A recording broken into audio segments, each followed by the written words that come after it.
అసలు ఈ ముఖ్యమంత్రికి కానీ ఈ క్యాబినెట్ కానీ కనీస పరిజ్ఞానం కనీస అవగాహన లేదు. వాళ్ళు మాకు అప్పజెప్పిపోయిన నాడు రాష్ట్రాన్ని 2014లో ఆనాడు అప్పజెప్పిపోయిన నాడు రెవెన్యూ సర్ప్లస్ 369 కోట్లు 369 క్రోర్స్. ఈరోజు 2023లో డిసెంబర్లో మేము వీళ్ళకి అప్పజెప్పిపోయిన నాడు రెవెన్యూ సర్ప్లస్ 5944 క్రోర్స్ 5944 క్రోర్స్ అంటే 16 రెట్లు ఎక్కువ సర్ప్లస్తో మీకు అప్పజెప్పి వచ్చినాం మేము. రెవెన్యూ సర్ప్లస్ అంటే ఏంది అసలు? Revenue receipts minus revenue expenditure. Revenue receipts అంటే ఏంది? రాష్ట్రం యొక్క సొంత ఆదాయం, కేంద్రం మీద గ్రాంట్స్ మీద ఆధారపడకుండా రాష్ట్రం యొక్క సొంత ఆదాయం ఏదైతే ఉంటుందో దాన్ని రెవెన్యూ రిసీట్స్ అంటారు. అంటే దబ్బన మోడీకి కోపం వచ్చింది, రూపాయి ఇయ్యడనుకో, రూపాయి కూడా ఇయ్యడనుకో, మరి అప్పుడు రాష్ట్రం మిగుల్లో ఉంటుందా లేక లోట్లో ఉంటుందా అనేది పాయింట్.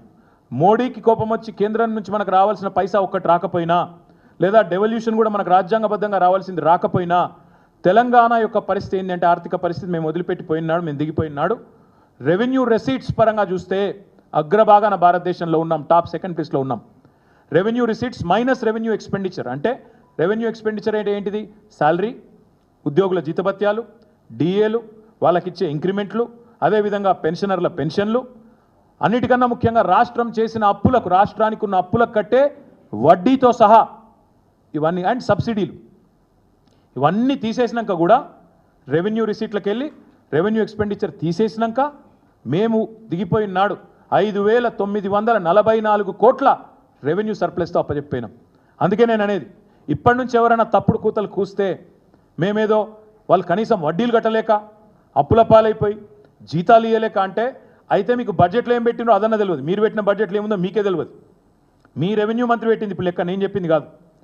మీ ఫైనాన్స్ మినిస్టర్ పెట్టిన లెక్క ఇది, డిప్యూటీ సీఎం పెట్టిన లెక్క. మొన్న బడ్జెట్లో 5944 క్రోర్ అన్ని ఖర్చులు పోను, రాష్ట్ర సొంత రెవెన్యూ సొంత ఆదాయం మైనస్ జీతాలు భత్యాలు వడ్డీలు సబ్సిడీలు పోతే మిగులు ఉంది అని చెప్తా ఉన్నారు.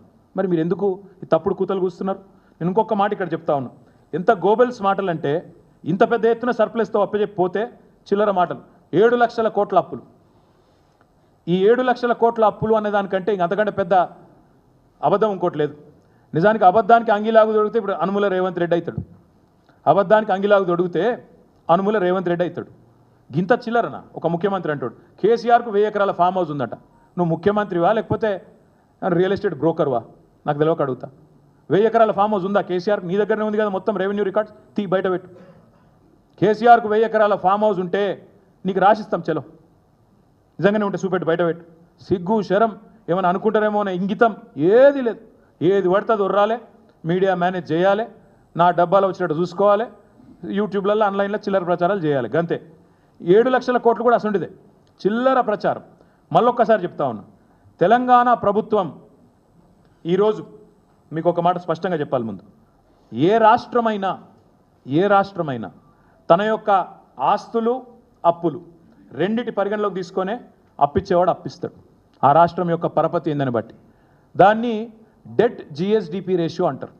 అప్పు మరియు మీ జిఎస్డిపి, మీ రాష్ట్రం యొక్క స్థూల ఆదాయం, ఈ రెండిటి పరిమాణాన్ని తీసుకొని నిష్పత్తి తీసుకొని దాని ఆధారంగానే ఎవడన్నా అప్పిస్తాడు. ఇవాళ తెలంగాణ భారతదేశంలోనే హైయెస్ట్ ఫిజికల్ ప్రూడెన్స్ ఉన్న రాష్ట్రాల్లో తెలంగాణ ఒకటి. అత్యల్పంగా డెట్ జిఎస్డిపి ఉన్న రాష్ట్రాల్లో కింది నుంచి ఉంటాం మనం 4వ 5వ స్థానంలో. మీరు చూడండి ఒక్కసారి కాంగ్రెస్ వాళ్ళ లెక్క. పంజాబ్ రాష్ట్రం మొన్నటిదాకా వీళ్ళే పరిపాలించి రాప్ కంటే ముందు, అక్కడ డెట్ జిఎస్డిపి రేషియో 44.1%. మొన్నటిదాకా కాంగ్రెస్ పరిపాలనలో ఉన్న పంజాబ్లో 44.1% డెట్ జిఎస్డిపి. ఈరోజు హిమాచల్ ప్రదేశ్లో కాంగ్రెస్, అక్కడ డెట్ జిఎస్డిపి 42.5. రాజస్థాన్ మొన్నటిదాకా కాంగ్రెస్ 36% డెట్ జిఎస్డిపి. అదే తెలంగాణ 27%, కర్ణాటక 23%. అంటే దాదాపు మనకు దగ్గరలో ఉంది. మరి తెలంగాణ అప్పులపాలైందంటే మరి రాజస్థాన్, హిమాచల్, పంజాబ్ అవన్నీ పీకినాయి, ఎత్తిపోయినాయి మొత్తం. అక్కడ మీ కాంగ్రెస్ వాళ్ళు ఉన్నారు కదా, మాట్లాడుతందుకు సిగ్గుశరం లేదా? ఏది పడుతుంది ఉర్రొచ్చా నోరుని? కానీ ఇంత దారుణమా? ఇంకా దరిద్రం ఏంటంటే అసలు 7 లక్షల కోట్ల అప్పు ఎక్కడిది?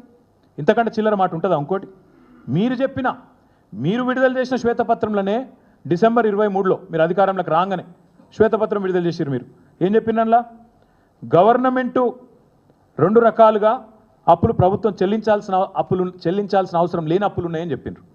గవర్నమెంట్ హామీ లేనివి, అదేవిధంగా గవర్నమెంట్ కట్టాల్సిన అవసరం లేనివి. రెండు కలిపితే దాదాపు ఒకటేమో 59,414 కోట్లు, ఇంకోటేమో 95,462 కోట్లు. ఇది ఎందుకు చెప్తున్నా అంటే గవర్నమెంట్ వీటికి సంబంధమే లేదు. గవర్నమెంట్ అందులో కనీసం రూపాయి ఇచ్చే అక్కర కూడా లేదు. ఆ కార్పొరేషన్లు కానీ ఇండిపెండెంట్ కార్పొరేషన్లు అవన్నీ కూడా వాటికి పరపతి ఉంది కాబట్టి ఇస్తారు. కేవలం గవర్నమెంట్ అనేది గ్యారెంటర్గా ఉంటుంది అంతే. దాన్ని కూడా అప్పు అప్పు అప్పు అంటే నువ్వు రూపాయి కట్టేది లేదు అక్కడ. ఈ రెండు కలిపితే 1,54,876 కోట్లు. నువ్వు చెప్పే 6,71,000 కోట్లు అనేది పచ్చి అబద్ధం. జోసెఫ్ గోబెల్స్ను మించిపోతున్నావు, అందుకే చెప్పేది. ఈ రెండు తీసేస్తే 1,54,000 కోట్లు ప్రభుత్వం అవసరం లేని, కట్టాల్సిన అవసరం లేని అప్పులు. ఈ రెండు 1,54,000 కోట్లు. అది పోను మా ప్రభుత్వం వచ్చిన నాటికే పాత అప్పు ఏదైతున్నదో 72,658 కోట్లు. మా ప్రభుత్వం వచ్చే నాటికి 2014లో. సో 72,658 ప్లస్ 1,54,000 కోట్లు ఇవి తీసేస్తే మిగిలిందెంత? 4 లక్షల చిల్లర కోట్లు, 4,20,000 కోట్లు. ఇక దీనికి వీళ్ళ బిల్డప్ ఏదో జరిగిపోయింది. ఇప్పుడే నేను చెప్పిన మరి తెలంగాణ రేషియో డెట్ జిఎస్డిపిలో 27, పంజాబ్ది 44, రాజస్థాన్ 36, హిమాచల్ 42. ఇది నీ కాంగ్రెస్ ప్రభుత్వంలో ఉంది కదా. మరి వాళ్ళు మనకంటే 15%, 17% ఎక్కువ ఉంటే వాళ్ళు మొత్తం ఎత్తిపోయిన దుకాణం బంద్ చేసుకుంటారు రేపు. ఇంతకంటే దారుణం ఉంటుందా అబద్ధం చెప్పడంలో? దయచేసి ముఖ్యమంత్రి అనేది అప్పుల గురించి కాదు, నీ తప్పుల గురించి ఇలా ప్రజల్లో చర్చ జరగాల్సిన అవసరం ఉంది. అప్పుల గురించి తప్పుడు కూతలు కూయడం మానేయి.